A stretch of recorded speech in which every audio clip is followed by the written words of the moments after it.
Madame, Monsieur, bonsoir. Merci de nous rejoindre à la une de l'actualité. Le ministre des Affaires étrangères, Abdelkader Messahel, a été reçu ce vendredi à Hanoï par le Premier ministre vietnamien. Messahel a remis à son hôte un message du président de la République, Abdelaziz Bouteflika, à son homologue du Vietnam. À Oum el-Bouaghi, la daïra de Ain Blila fait parler d'elle par les nombreux projets industriels qui y sont implantés. De nombreuses entreprises ont vu le jour, à l'exemple l'entreprise Fabcom, spécialisée dans la pièce détachée. On parle également ce soir de ce projet d'envergure, la réhabilitation des gorges de Kharrata dans la wilaya de Béjaïa. Il devrait être achevé début 2019. C'est un ouvrage qui permettra de désengorger la route nationale numéro 9 reliant Béjaïa à Sétif.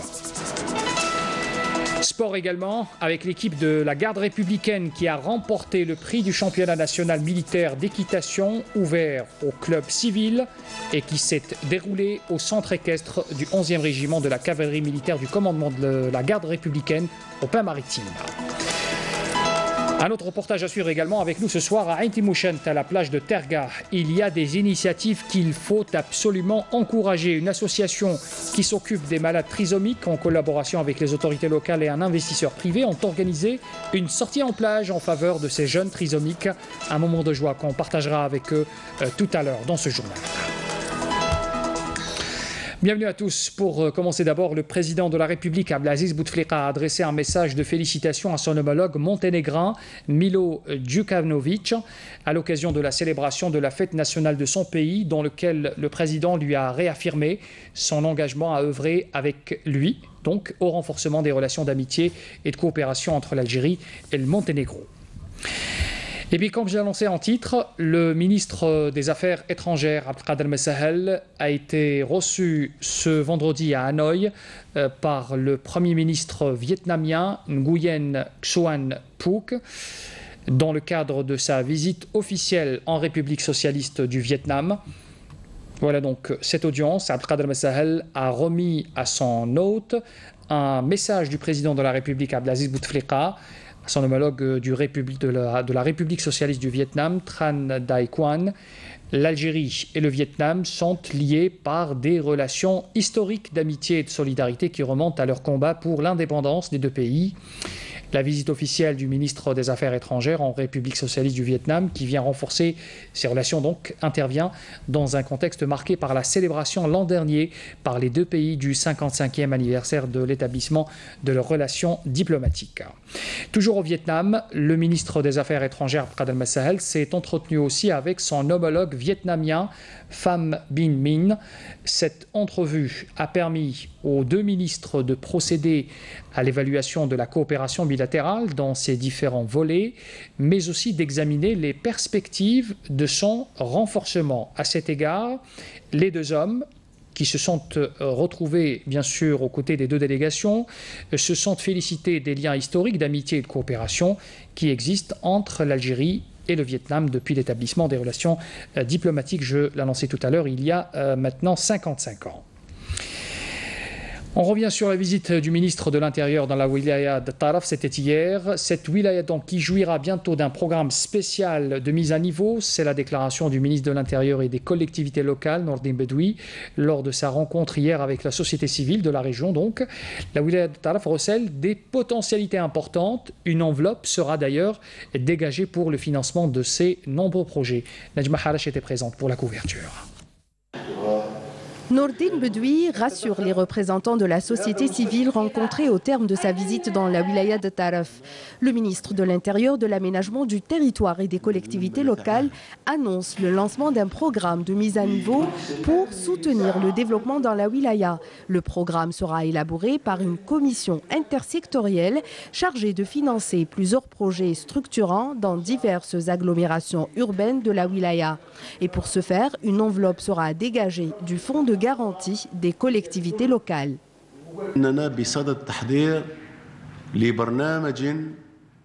Nous sommes en train de préparer un programme spécial pour les zones frontalières. La wilaya de Taraf est une wilaya frontalière avec ses multiples communes. Nous allons consacrer un programme spécial pour cette wilaya. Et vous connaissez l'importance stratégique qui résulte du développement de ces zones frontalières.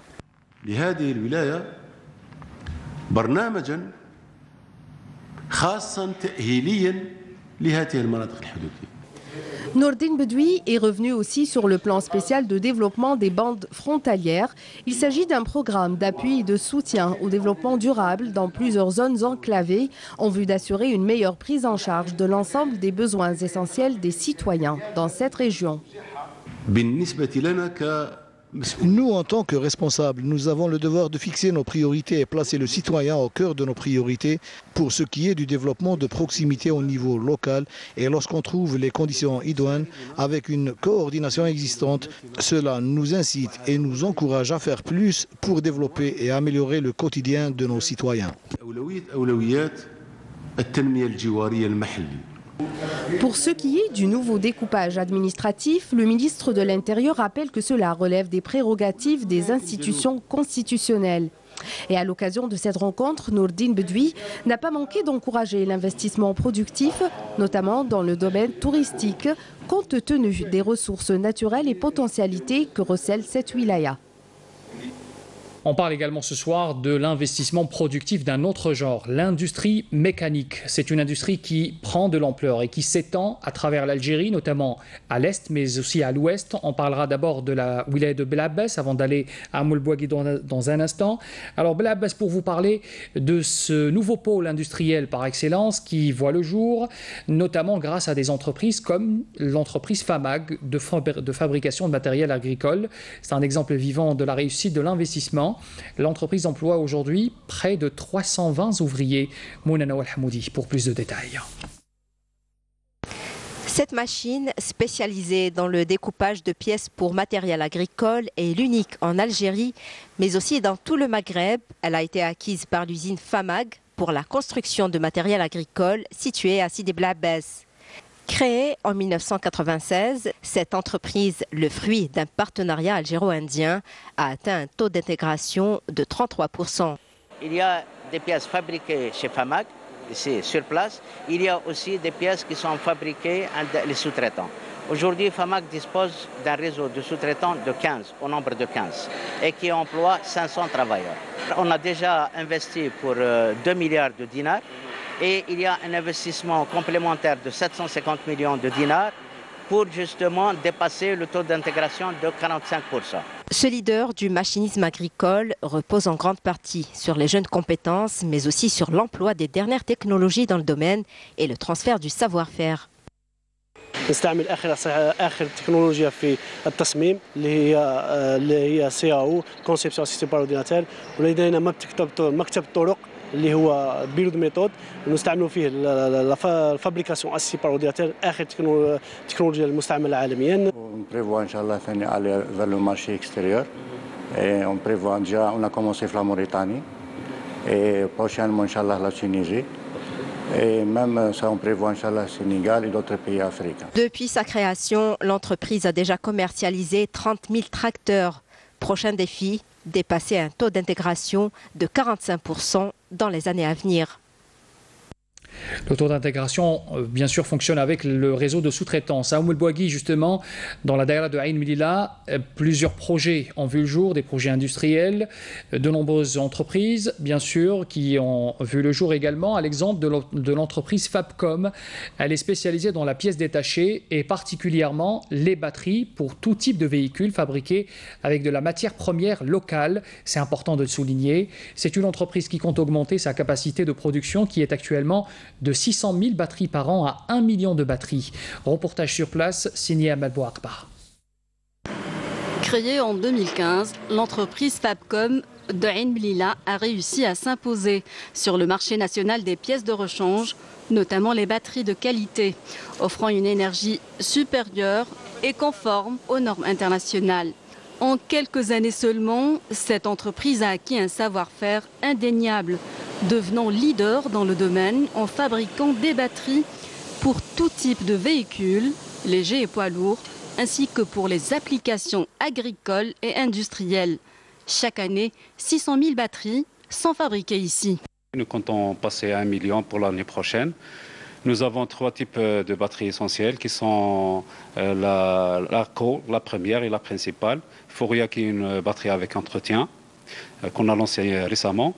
Et nous avons notre plus haute gamme, c'est la batterie Forza, une batterie sans entretien, avec une technologie plan calcium que nous avons introduit les premiers en Algérie. Notre produit a un taux d'intégration de 90%, qui représente essentiellement le plan, issu de recyclage. Nous avons notre propre unité de recyclage. Les promoteurs de ce projet saluent les mesures d'encouragement destinées à l'investissement. On a bénéficié bien sûr des décisions de l'ONDI, bien sûr pour l'exonération des taxes, l'IBS et bien sûr la TAP. On est les premiers, pour le moment, on se considère les premiers. Pourquoi? Parce qu'on fabrique, on est arrivé à fabriquer 600 000 batteries par an, presque 20% du marché local. Au moment, on a presque 190 employés. Alors on a un projet d'extension et à partir de là, on va recruter. Le respect des normes de la qualité et de l'environnement et de rigueur. On a aussi bénéficié bien sûr de la certification ISO 9001. Et on est en train de préparer, bien sûr, la certification de la qualité du produit et ATF 16049. Un projet créateur de richesse, mais aussi d'emplois, dont l'extension aura certainement des retombées économiques sur toute la région. Un autre projet d'envergure également qui aura certainement des retombées économiques sur la région de Béjaïa et de Sétif. Il s'agit de la réhabilitation des gorges de Kharrata dans la wilaya de Béjaïa précisément. Il devrait être achevé début 2019. C'est un ouvrage qui permettra non seulement de désengorger la route nationale numéro 9 reliant Béjaïa à Sétif via Tichy, Souqeltnine à Kharrata, mais aussi de développer le tourisme dans cette région. Reportage Badia Amarni. Les travaux du méga-projet des gorges de Kharrata avancent. Lancé en septembre 2015, ce projet d'envergure est d'une importance capitale pour l'économie nationale, notamment dans cette région touristique du pays. Le projet d'aménagement des gorges de Kharrata rentre dans le cadre du dédoublement progressif de la RN9. Ce projet consiste de 3 lots, le lot route, le lot ouvrage d'art et le lot tunnel. Concernant l'importance du projet, on a plusieurs points. Sur le point économique, c'est pour soulager la wilaya de Béjaïa par rapport aux autres wilayas telles que Staïf et Borj Bouariri et même Constantine, surtout aux saisons estivales, parce qu'il y a beaucoup de, il y a beaucoup de déplacements des personnes vers ces wilayas, parce que il y a beaucoup de problèmes, des accidents au niveau des anciens tunnels, même l'économie au niveau des autres points, tels que les carburants, la consommation et tout ça. Malgré la difficulté du relief, l'entreprise de réalisation a mis les bouchées doubles pour livrer ce projet dans les délais. Le projet consiste les tunnels, les ponts, les viaducs et les estacades, qui est une nouvelle conception dans le monde, qui sont formés des poutres précontraintes et qui sont liées à la route existante par des ancrages. Donc je pense que c'est le 3e exemple dans le monde. C'est un projet très difficile aussi par son relief. C'est une route qui est formée d'une largeur de presque 4 mètres des fois. Donc c'est un relief très difficile à travailler, à excaver, à couler du béton. Et nous avons vécu beaucoup de contraintes pour arriver à ce point. Et je pense qu'on va surpasser toutes les difficultés et on va livrer le projet dans le début de 2019. Un tronçon de 1 km 400 a été livré pour fluidifier la circulation pour la saison estivale, d'autant que la wilaya de Béjaïa connaît chaque été un flux important de touristes. On travaille dans un site historique, c'est lié directement avec les événements de 8 mai 1945. Donc c'est une occasion pour le tourisme historique, plus le tourisme de la nature, donc on profite, les conducteurs ils profitent. La modernisation de cette ancienne route des gorges de Kharrata a tenu compte de son caractère historique. L'histoire retiendra les massacres du 8 mai 1945 où des milliers d'Algériens ont été jetés du haut du pont Hinouz dans le ravin. Une stèle a été érigée par l'entreprise turque Un hommage, mais surtout un geste d'amitié pour l'Algérie. On va vers le sud à présent, à Ouergla. Pour se rafraîchir par ces températures caniculaires, les populations se rabattent sur des bassins d'irrigation agricole, faute de piscine, avec tout ce que cela comporte comme risque. Bouchara Bouali. Ce chantier à l'arrêt est censé permettre la réalisation d'une piscine olympique dans la commune de Ouergla. Lancé il y a de cela 5 années, le projet peine à aboutir aux grandes dames des populations. On constate que beaucoup de projets livrés contiennent des malfaçons et nous ne voulons pas que cela se reproduise. Ce projet pose problème au niveau de la structure de béton et de la méthode de construction elle-même. Les parties concernées ont assumé leurs responsabilités. Interrompu pour défaut de réalisation, le projet s'est vu allouer par le Fonds de développement des régions du Sud une enveloppe budgétaire initiale dépassant les 70 milliards de centimes. Les travaux de la piscine olympique vont bientôt redémarrer. Des études techniques sont conjointement menées par les bureaux d'études et les services de contrôle. Les choses se passent bien et on est sur la bonne voie. En attendant la concrétisation du projet et face aux températures peu clémentes, les Ouarglis se rabattent sur les bassins d'irrigation agricole pour se rafraîchir. À Ouergla, on n'a pas de piscine. On nage dans ces bassins qui contiennent des regards. Trouvez-nous une solution. Le projet de la piscine olympique est à l'arrêt. On ne demande pas grand-chose, juste une piscine pour ne pas nager dans ces bassins dangereux. Je nage ici car les piscines qui existent sont toutes fermées. Il y a celle du lotissement qui ouvre de temps en temps ses portes.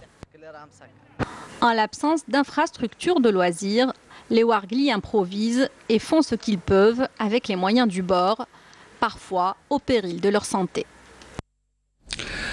Direction Haïti Mouchent, à la plage de Terga, il y a des initiatives qu'il faut absolument encourager. C'est une association qui s'occupe des malades trisomiques en collaboration avec les autorités locales et un investisseur privé qui ont organisé une sortie en plage en faveur de ces jeunes trisomiques. C'est un espace de détente qui leur a fait vraiment plaisir, mais surtout leur a fait sentir qu'ils ne sont pas exclus de la société. Saïda Mayouf était avec eux lors de cette sortie. Reportage.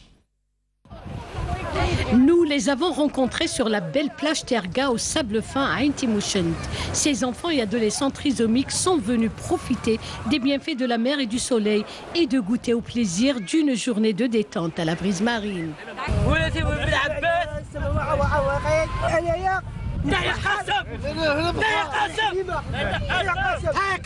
Pour moi, il n'y a pas de différence entre un adapté mental et un enfant normal. Et quand vous faites des sorties comme ça Même les sorties, c'est des enfants comme les autres. Ils ont le droit de travailler, de scolariser, de réjouir, de danser, de chanter, de tout faire. Il n'y a pas que des sorties scolaires, il y a des sorties, même des sorties pédagogiques. Ça veut dire au cours de l'année, on fait des sorties pédagogiques. Par exemple, on parle des olives, par exemple, pour faire produire de l'huile d'olive. On leur fait partir dans une usine et on leur montre comment cette huile qui boit sur la table, d'où est-ce qu'elle vient. Ces jeunes enfants du centre des inadaptés mentaux de Sidi Bel Abbès s'adonnent entièrement aux jeux éducatifs que proposent leurs éducateurs.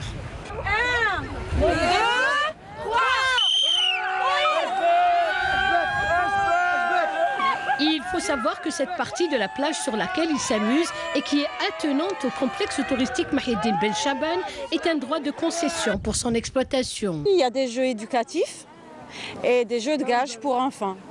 Des jeux de gages. C'est pour leur initier comment jouer ou le jeu, à quoi ça sert. Le gagnant, il va être récompensé. Et on remercie le responsable qui nous a donné l'occasion de venir ici pour les parasols et l'endroit. Je tiens à remercier Madame Louali infiniment de nous permettre de nous accorder dans le cadre légal et réglementaire l'implantation de notre solarium dans un espace attenant à l'établissement, ce qui nous a permis de recevoir cette catégorie de gens que vous voyez, des démunis, quand même des gens qui sont en train d'en profiter de cet espace. Nous, en tant que promoteur algérien, je suis partisan toujours du tourisme domestique. On a des possibilités de développer le secteur du tourisme dans notre pays.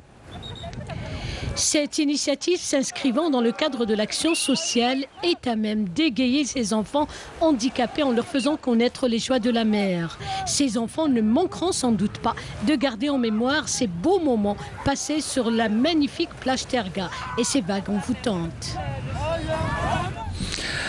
Également dans ce journal, on parle de cette info sécuritaire. Un abri pour terroristes contenant des produits destinés à la fabrication des bombes artisanales. Une quantité de munitions et d'autres objets ont été détruits hier à Bouira par un détachement de l'armée nationale populaire, selon un communiqué du MDN. Dans le même contexte, des éléments de la gendarmerie nationale ont saisi 32 kg de kif traité à Tlemcen, tandis qu'un autre détachement a saisi 10 550 unités de différentes boissons destinées à la contrebande à Ouargla. Par ailleurs, dans le cadre de la lutte contre l'immigration clandestine, des détachements de l'ANP ont arrêté 8 immigrants clandestins. Ils sont de différentes nationalités à Tlemcen et Ouargla, tandis que des tentatives d'immigration clandestine de 35 personnes à bord d'embarcations de construction artisanale ont été déjouées à Cherchel et à Annaba également. L'équipe de la garde républicaine a remporté le prix du championnat national militaire d'équitation ouvert au club civil et qui s'est déroulé au centre équestre du 11e régiment de cavalerie militaire du commandement de la garde républicaine au port maritime. La clôture de cette manifestation s'est déroulée en présence du général de corps d'armée commandant de la garde républicaine Ben Ali et de membres du gouvernement. Adel Boukhams. Le troisième et dernier jour du championnat national militaire d'équitation ouvert au club civil a été marqué par des spectacles folkloriques et musicaux, outre des exercices de combat exécutés par les éléments de la garde républicaine, témoignant ainsi de tout l'intérêt accordé par le sport militaire à cette spécialité. La compétition s'est déroulée en présence des représentants de la Fédération équestre algérienne ainsi que des invités civils, militaires, étrangers et un large public, traduisant de fort belle manière les liens étroits qui lient les différentes franges de la société et l'armée nationale populaire.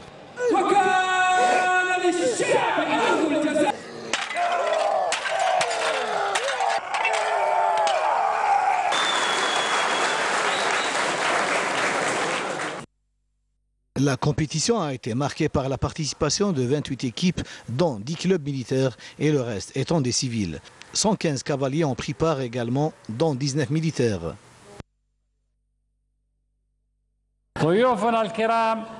Chers invités, je déclare la clôture officielle du championnat national militaire d'équitation ouvert au club civil.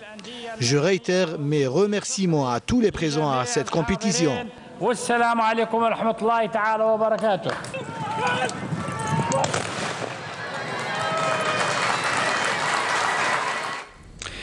On parle d'un autre sport, d'un autre genre, le hockey sur gazon. C'est une discipline sportive nouvelle en Algérie. Des équipes féminines et masculines sont déjà constituées et encadrées par des entraîneurs étrangers en vue de leur participation prochaine aux Jeux africains de la jeunesse prévus à Alger. Nassima Imloul les a suivis ce matin lors de leur séance d'entraînement. Reportage. Lilia, Arania, Abdelhaq, Abdelkader et bien d'autres ont tous répondu favorablement à l'appel de la Fédération nationale du sport pour tous par le biais du lycée de Draria et d'autres structures sportives, notamment la Ligue communale de Sidi Mohamed d'Alger. En nombre de 40, ils ont entre 14 et 17 ans, tous lycéens et athlètes de différentes disciplines. كنا ننطرينيو في وداد بيلكور مع الشيخ نبيل وجاتنا اون انفيتاسيون من عند لا ليغ كومينال دو سيدي محمد باللي كاين هذا لو هوكي اون الجيري هنايا. قرا في ليسي سبورتيف تاع دراريه، مارس رياضه الكيك بوكسينغ، رياضه قتاليه.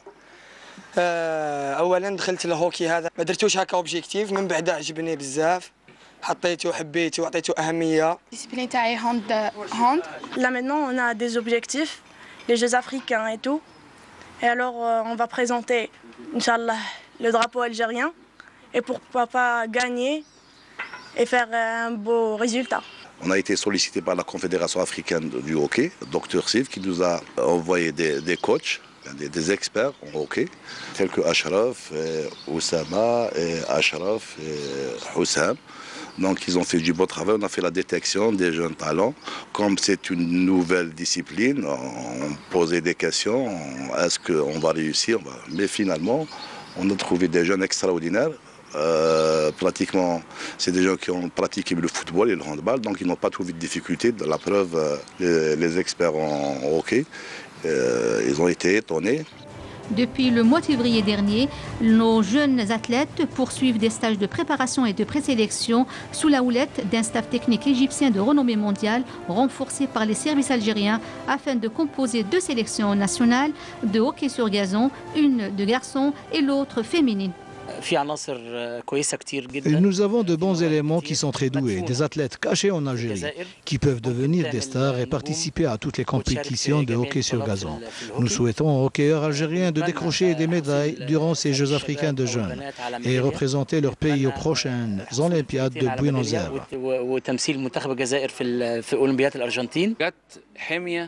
En une courte durée, malgré les arrêts durant le mois du Ramadan et les fêtes de l'Aïd.